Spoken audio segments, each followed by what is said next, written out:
Hello everyone, and welcome to another Genshin lore video. Today, I'll be going over Mondstadt's Aristocracy period and how the people fought back against the oppression of the Lawrence clan. This lore is given to us through both the Royal Weapons series and the Noblesse Oblige artifact set, as well as a few other sources. Also, this video does contain spoilers for the quests listed on screen now, so if you haven't done those, you have been warned. Anyways, let's move right on and get into the video.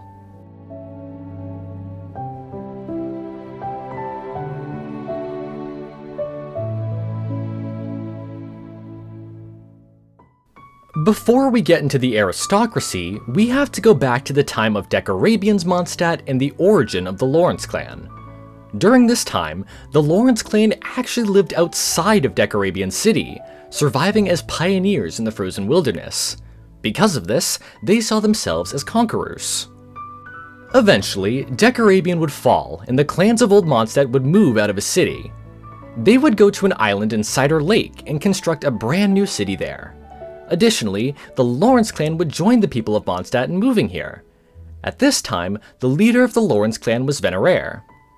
She would guide the people to build a statue commemorating Barbatos and his descent, a statue that still stands to this day. An oath would be inscribed upon the statue by the leaders of all the clans, though that inscription has been lost to time. As time went on though, the people of Mondstadt would worship two gods. Of course, the first god they would worship was the animal archon Barbatos, who had freed them from Decorabian's rule. As for the second god, that would be the god of time and one of the four shades, Istaroth. Worship of these two gods would occur at the Thousand Winds Temple, built on the cliffs of Mondstadt. Here, the Lawrence clan would reenact their victory over the frozen wilderness during the times of Decorabian. Additionally, the nobles of the Lawrence clan would hunt as a way of showing their strength to the natural world. Out of their benevolence, they would share the spoils of their hunts with the people of Mondstadt. During the early aristocratic period, the Lawrence clan held many positive virtues like this. These virtues were instilled into them at young ages by the royal mages, as that was their duty. These royal mages were also in charge of teaching the history of Mondstadt, something that the Lawrence clan was about to change. As time went on, the Lawrence clan began to fall from their noble virtues. The view they held of themselves gradually shifted from conquerors to overlords and finally to kings. Eventually, they became the sole rulers of Mondstadt, marking the start of the late aristocratic period. Due to the Lawrence clan thinking of themselves as better than everyone else, their rule was most certainly not a kind one. The royal mages would abandon their duties to the nobles, no longer teaching them history or instilling the virtues of the past. The Lawrence clan would also take down the statue of Barbatos placed there by their own ancestors. After all, they had betrayed the oath written upon the statue and wished to get rid of it.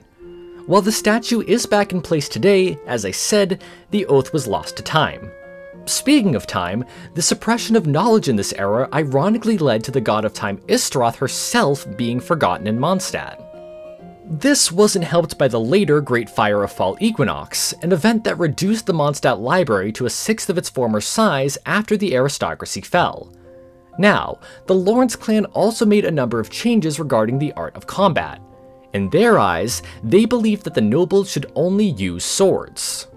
They would abandon their heritage of using bows, and also made it forbidden for nobles to use spears as well. They considered both of these weapons to be just for commoners or gladiators. Speaking of gladiators, the Lawrence clan also changed the meaning of the events at the Thousand Winds Temple. As I said earlier, this temple was used in the past to worship Barbatos and Istaroth, and gladiatorial games were part of these religious ceremonies. However, the Lawrence clan now perverted these ceremonies, using the gladiatorial matches as a bloody sport for their noble entertainment. As you could very well guess, there were quite a few people who were unhappy with these reforms. Over the course of the late aristocratic period, a few different rebellions would take place in Mondstadt. While Vennessa's rebellion is certainly the most well known, it wasn't the first to take place. A group known as the Wanderers Troop would come to Mondstadt around the time of the Ludi Harpastum. One of the members, the Sojourner, fell in love with the maiden chosen to throw the ball at the end of the festival.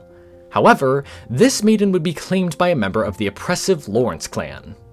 Unable to tolerate this injustice, the Wanderer's troop would storm the city in hopes of overthrowing the aristocracy once and for all. Unfortunately, both the conductor and the sojourner would die in this battle. The Dawnlight swordswoman would be enslaved as a gladiator, while the final member, Chryslede, would be spared from severe punishment. Chryslede was actually originally a member of the Lawrence clan, but he had split from them and left Mondstadt. Now, these two remaining members would still have quite the influence in Mondstadt in the years to come. The Dawnlight swordswoman would eventually meet Ragnvindr, then a squire under Mondstadt's Knight Order. She would inspire him to take a stand against the corrupt nobles, something he would do when Vennessa's rebellion began. By that time though, the Dawnlight swordswoman had been cut down in the arena. In her honor, Ragnvindr took up the title of Dawn Knight, based on her moniker, Dawnlight.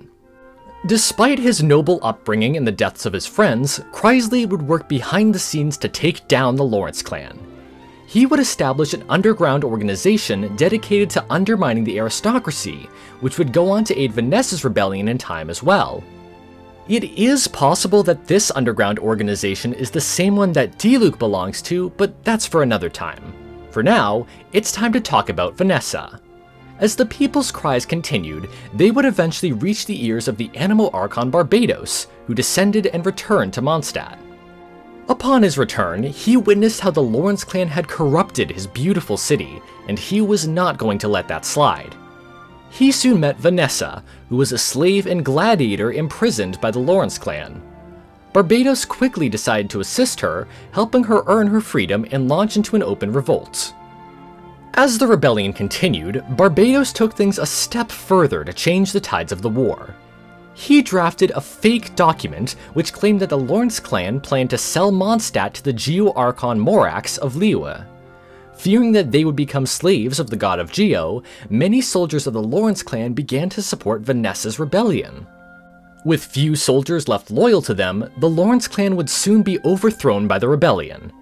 They would be forced to leave the city of Mondstadt and never return. Some of the clan's members remained angry and wished to take revenge, while others realized that they had betrayed the people, not the other way around.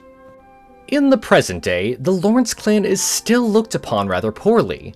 The clan has relocated to another area of Mondstadt, though their exact location is currently unknown. Who knows, maybe when Dornman Port finally gets released, we'll be able to see where the Lawrence clan is now as well. Now, in the past, the remnants of the clan would often get into conflicts with the locals, which resulted in the Knights of Avonius arriving to try and mediate. As for why these conflicts occur, the descendants of the Lawrence clan still face stigmas to this day. They are deemed a social threat, especially the members who still think of themselves as superior.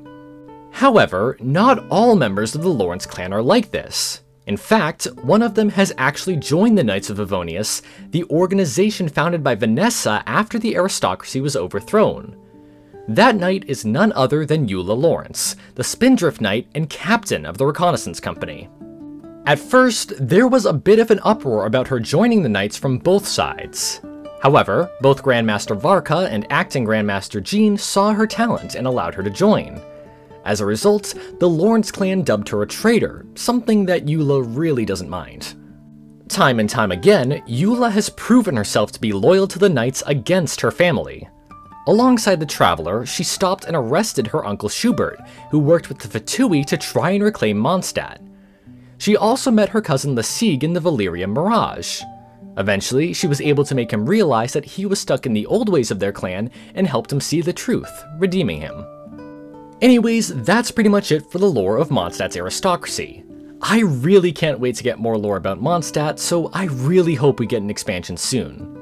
If you want more Genshin lore though, I recommend my videos on Blackcliff Forge, History of the Temple of Silence, Timeline of Remuria, and Natlan's Tyrannical King. With that said, I would love to hear what other bits of lore you'd like me to cover in the comments below as well. Anyways, that's it for this video. Thank you so much for watching.